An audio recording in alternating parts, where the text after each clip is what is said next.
Rangers Nation, with me, your host, Owen James, the channel that brings you your team every single day, guys, on what is match day. It is match day. It is a Saturday match day. I suppose the only thing technically is realistically that it's not 3 o'clock. It's a 5:30 kickoff. So that kind of makes it a bit different, but it's still a Saturday, guys. It's still a Saturday kickoff. We still get the opportunity to obviously play on a Saturday. It is in front of the TV cameras. It is on Sky, and it is also, we are doing a live watch along here on the channel this evening as well. Obviously live from 5. Come and join us for all the build up and then the game live. And obviously the main thing, the most important thing, other than the Rangers, obviously, is your thoughts, your comments, your opinions, your questions, and everything you want to say during the game, guys. It makes even the most dullest and boring games, and even the worst games, passable. Anyway, let's talk a few bits and pieces. What we're going to talk about this morning, obviously, it's match day. We'll talk a little bit about match day. We're going to talk about the missing man himself, Mr. Oscar Cortes. Encouraging news, possibly on the Oscar Cortes front. The missing man has been sighted at Auchenhowie, and he was actually on the training field. I know, I had to sit down too. I nearly passed out. We're going to talk Hamza Iggerman and a story that's going to push the other side of the city over the edge and cause yet another Timmy meltdown. That's what we're going to talk about this morning. A few things, obviously, with it being match day. You know, it's always good to talk the Rangers on a match day. Well, we'll get to the Hamza and him causing a meltdown on the other side of the city shortly. But let's start with the Oscar Cortes news. Now, look, Oscar Cortes, we've seen a small amount of Oscar. We haven't seen a lot of Oscar because he seems like he's become the Colombian Kemar Roof. You know, he really has missed this game, missed that game, had this injury, then had another injury, then come back and then got injured again, and then come back and then got injured again. I mean, the guy spends more time in the physiotherapy than I don't know, than my dad, who spends donkeys in there. Anyway, look, Oscar Cortes, I've got no doubt in my mind from watching the limited sample size, and it is a limited sample size. I think I read somewhere the other day that he's only played 675 minutes for Rangers. That's quite appalling, really, isn't it? Realistically. So, you know, that's Oscar. Oscar is a talented footballer. I've got no doubt in my mind that he is a talented footballer. The limited sample size that we've seen, he's looked good. He's looked promising. I mean, if we go back, for example, to that Hearts game last season, the 5-0, he looked fantastic in that game. The cup tie as well against Ayr. Yes, I know it was only Ayr, but he still looked very, very good indeed. I mean, look, he's made 7 appearances this season. That's it. 10% of those in the starting 11, 8% of the minutes, which is fairly pathetic. He hasn't made any Europa League appearances, and he's made 1 League Cup appearance, so 8 appearances in total this season. He's played 226 minutes this season only. I mean, that's not even 3 games, is it? 3 games, 270 minutes. It's not even worth that, is it? So, I mean, it's fairly poor. It is fairly poor. Now, look, Cortez is a player who is full of promise in terms of his ability, in terms of his talent, in terms of, you know, what he brings to the team. Because, I mean, he was one of the best players in that Colombia squad that won the Under-20 World Cup. You know, he really has looked, when he's played, a good footballer, a really, really good footballer. However, that's the issue with him, that he's always bloody injured, big injury problems. Now, look, he has been sighted on the Auchenhowie training field. Yes, there was pictures yesterday on X of him training. There was pictures of him actually taking part in team sessions, actually playing in game sessions. Now, this comes on the back of the fact that he also played for the Under-21s about 2-3 weeks ago as well. So the question remains now is, can we, before the end of the season, see a man who has been glimpsed less often than the Loch Ness Monster? In fact, I think Nessie has probably been seen more this year than Oscar Cortes. In fact, Nessie's probably a lot physically fitter than Oscar Cortes. Anyway, look, if he's back, if he's available, I would like to see Barry at least get him on the bench and at least try to start to see some minutes out of him this season. Look, we're stuck with him. Whatever you think of Oscar Cortes, whatever you think of the fact that, you know, he's constantly missing because of injury, whatever you think of that, the guy is going to be a Rangers player, permanent basis at the end of this season. We have that obligation to buy from Lons, 4.5 million. And no, there is no Jadon Sancho style get out clause. For those of you who don't know that, Manchester United, Chelsea agreed an obligation to buy with him with a penalty clause. Chelsea were going to buy Jadon Sancho for Manchester United for 25 million. Chelsea have now decided that they'd rather poke their eyes out with a rusty fork and have sent Jadon Sancho back to Manchester United because he's a bit dodgy, and they've had to pay a £5 million penalty for that. Now, I know I saw some people on X, some Rangers fans on X saying, well, is there that in the Oscar Cortes contract? Can we pay them a couple of million to take him back? Well, no, there isn't that clause. We are going to have to pay that 4.5 million. It is what it is, guys. It is looking like a very bad piece of business at this point in time. You've got to hope that Oscar comes back, that he can stay fit. Whoever the new manager is can get the best out of him. Look, if anyone's going to get some positiveness out of him and he's going to get some good quality play out of him, it's going to be Barry and the boys. Because, look, Neil McCann, absolutely fantastic winger in his time with Rangers. His crossing into the box, his attacking of opposition fullbacks was excellent. So look, McCann works with Oscar Cortes. Hopefully, he can get a bit more out of him. And look, maybe the medical staff can keep him fit for longer than 10 minutes. Would be beneficial. But look, he is back in training. I suppose the hope we've got to have now is that he can come back and he can play some part on the run into the end of the season. Now, obviously, he's not in the Europa League squad, so he can't feature in the Europa League. However, he is available for domestic league fixtures. So, look, let's see how it goes. He is back. Does he get any minutes? That's a good question for tomorrow. So, something to look for tomorrow. Is Oscar Cortes going to be on the bench tomorrow for Rangers? We certainly seem to, not have a plethora of left-wing options at this moment in time. We do seem to obviously be playing with that wing-back style system, so you never know, he may fit in somewhere else, but there we go. Right, let's talk about Hamza Iggerman and a story that's going to cause a meltdown on the other side of the city because their little simple Timmy brains will not be able to get their heads around what was said and what the nature of this story is. Now, if you go on to a number of different sites, or if you Google Hamza Iggerman or Rangers or whatever, one of the things that comes up at this moment in time is that it associates the name of Hamza Iggerman with Real Madrid. Yes, it does. Okay, so you're going to ask me, wow, do Real Madrid want to sign Hamza Iggerman? Is that it? Well, no, they don't. That's not the story, okay? Let's not get carried away. But you know them. They will get their little Timmy brains, will get all frazzled up because their single brain cell won't be able to cope, and their little Timmy brains will go into meltdown. And rubbish. He's been linked with Real Madrid now. It's just rubbish. He's shit. He's not even as good as Adam Eder. Oh, shut up. They just simply are. I want to talk a little bit about the Brendan Rodgers meltdown as well. The Timmy meltdown day 12. But look, the headlines are a bit misleading, right? Real Madrid are not interested in buying Hamza Iggerman, right? So if anyone sees the story in the press about Real Madrid and Hamza Iggerman, it's got nothing to do with the club wanting to add Hamza to Trent Alexander-Arnold as a signing for this summer.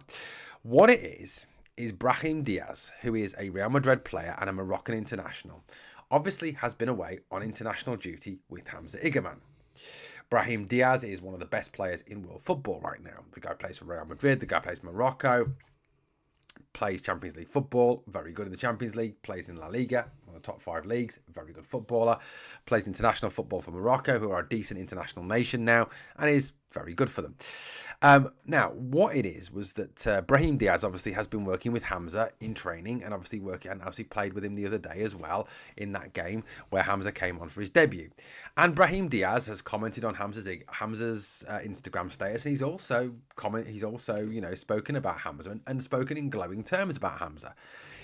Brahim Diaz has talked about how good Hamza is. He's talked about how promising he looks, what a good young player he looks like, and really praised Hamza up. Now, that's the story, that Brahim Diaz, who is a Moroccan international, who plays for Real Madrid, has praised Hamza Iggerman as a footballer. Now, look, you can take a massive positive for that. This is Brahim Diaz, who doesn't have to say that. He doesn't need to come out and say that. He doesn't need to come out and say anything about Hamza Iggerman, okay? He can obviously skirt around the issue. This is a very clever guy.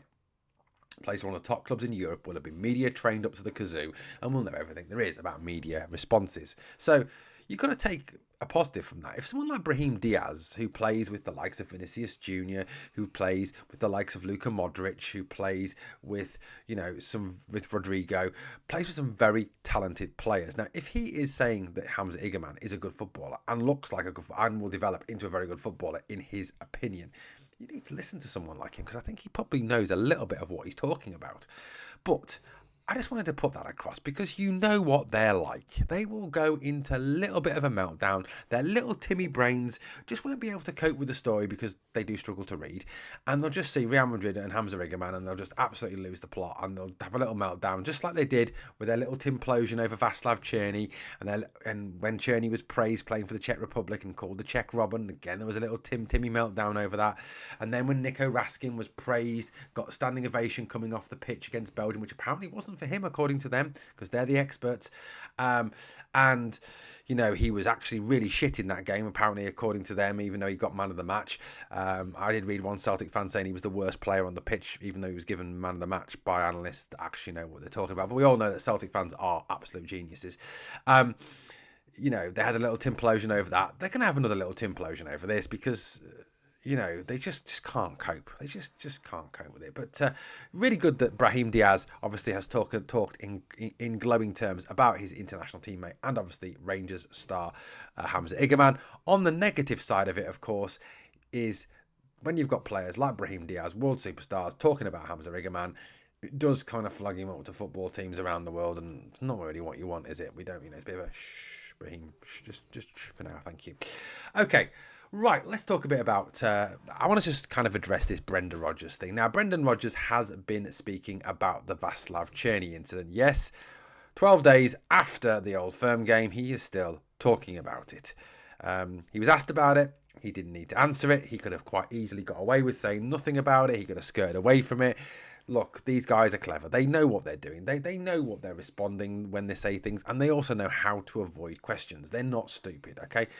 Right, so Václav Černý obviously did the water bottle incident, and I've got to say, I wasn't aware of this, and I was listening to Club at 22 last night. I absolutely love Club at 22, best Rangers podcast out there. Knocks mine into a cocked hat. It's brilliant. Love Scott and Ali. They are amazing. I would love to work with Scott and Ali one day.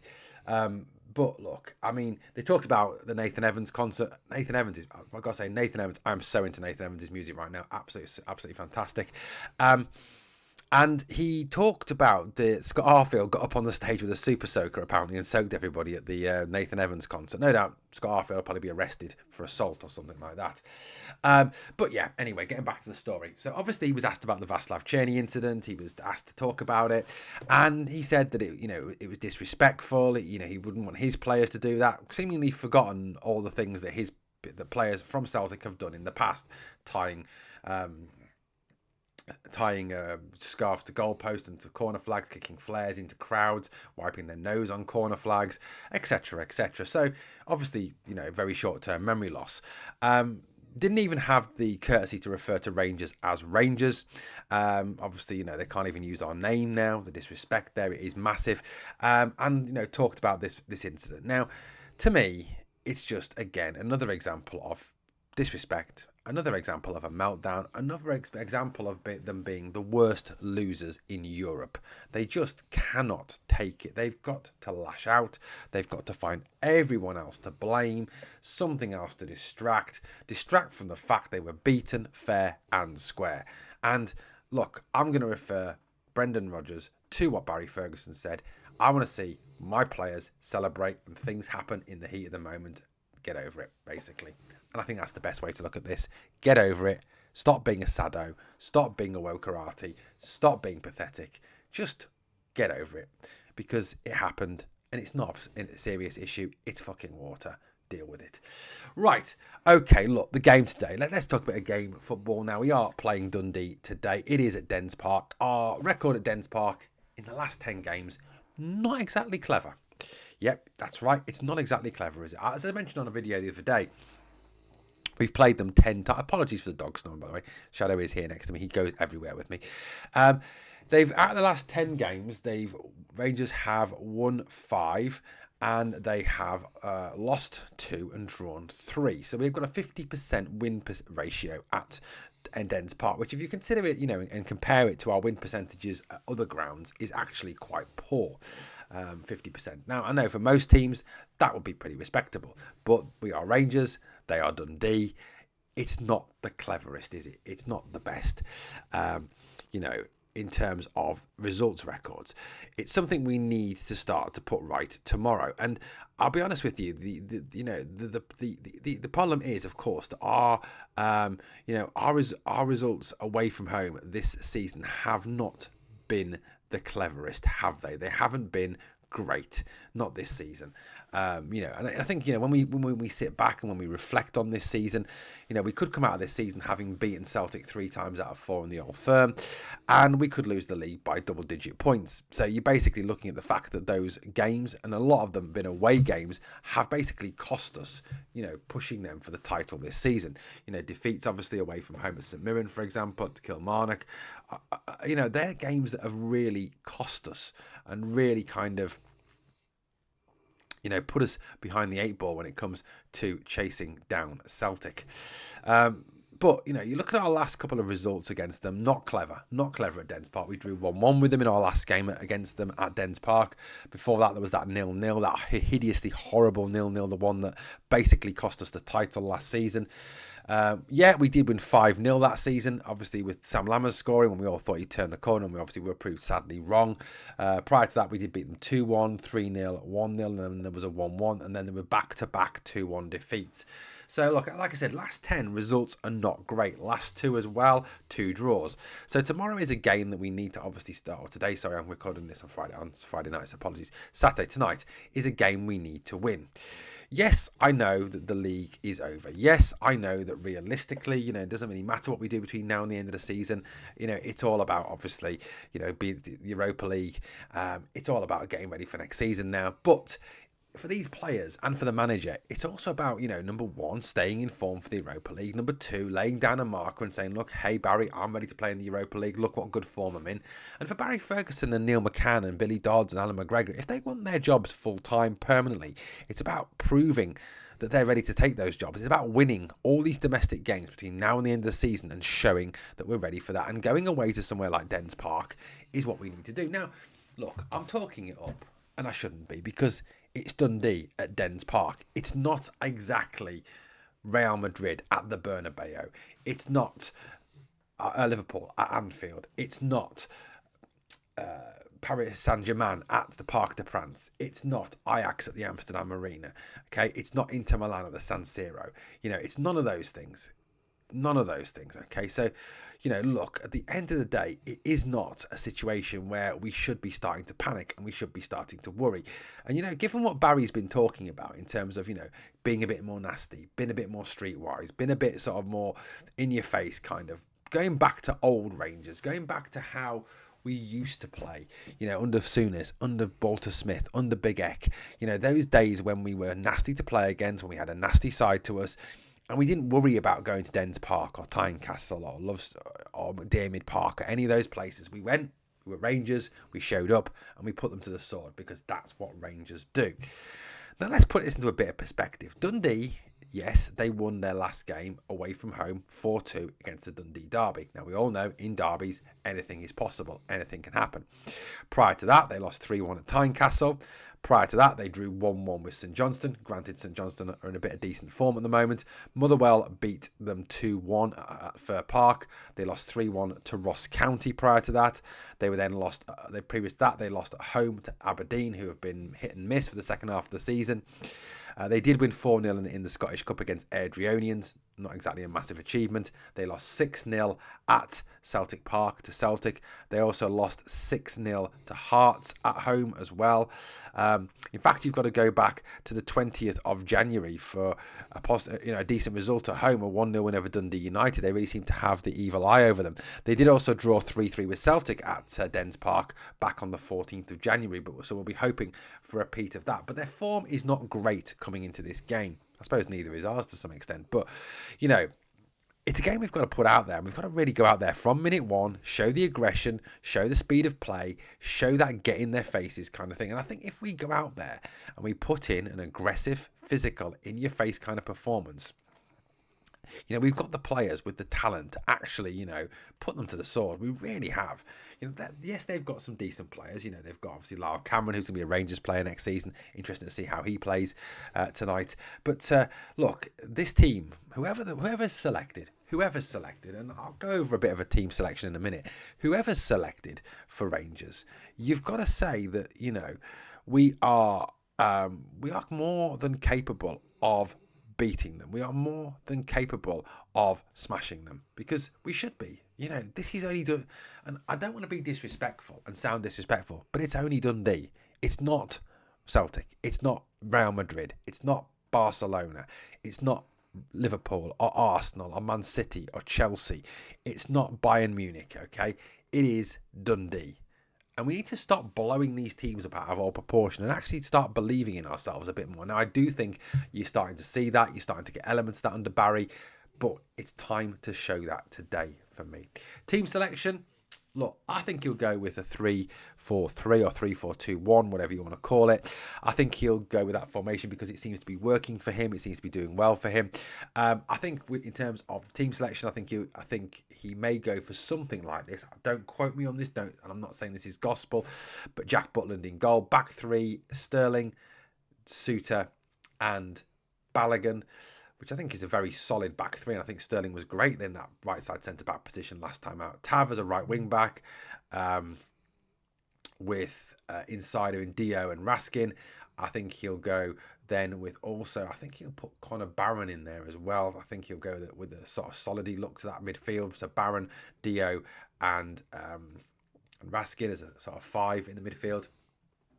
Ridvan, I think, will play left wing back due to Hefte's absence for personal reasons.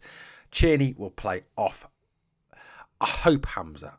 I think it could be Dessers, but I think if Barry's got any sense, he'll play Hamza, because Hamza will be, his confidence will be up there at the moment. He played for Morocco. He's made his international debut. He scores the winner at Parkhead. You've got to go with him. You've got to go with the form player. And Dessers hasn't been in great form the last couple of games. He was poor against Fenerbahce. He was poor against Celtic. Get Hamza in there. Get Hamza starting. Guys, let me know your starting 11s in the comments. Well, that's it for this morning. That's it for your match day news, guys. We've got loads coming up today on match day. We're going to do a live pod this morning. I think that's 10 o'clock. I think I'll put 10:15, something like that. I'll check it. So I'll check it and put it in the description. And also we've got the live watch along. And then after the live watch along, we're also going to have a fans forum later after the game for you to get your views over on the game. Kind of a post-match. What's the word? What is it they do when people die in unexpected... What a horrible thing to think about. When people die in unexpected circumstances, they do a post-mortem. That's it. We're going to have a bit of a post-mortem of the game. Hoping it's a happy one after a Rangers victory. But you never know with Rangers, do you? Not away from home anyway. Thanks for watching Glasgow Rangers Nation, guys. As always, on the way out, look... The channel's doing well at the moment. We've got 7,202, I think it is, subs at time of recording. I'd love to get to 8K by the end of the season, and then obviously build again and build again and build again. I want this channel to be one of the biggest out there. I want it to be the biggest, in fact, you know. My ambitions for this channel are massive, huge, you know. I want this channel to be up there and as big as the United Stand, as big as Redmen TV, as big as AFTV, all those things, you know, so that Rangers get the respect they deserve as one of the biggest clubs in world football. Thank you for watching, guys. Please like, comment and share and subscribe. And remember always, please never, ever forget, we are the people.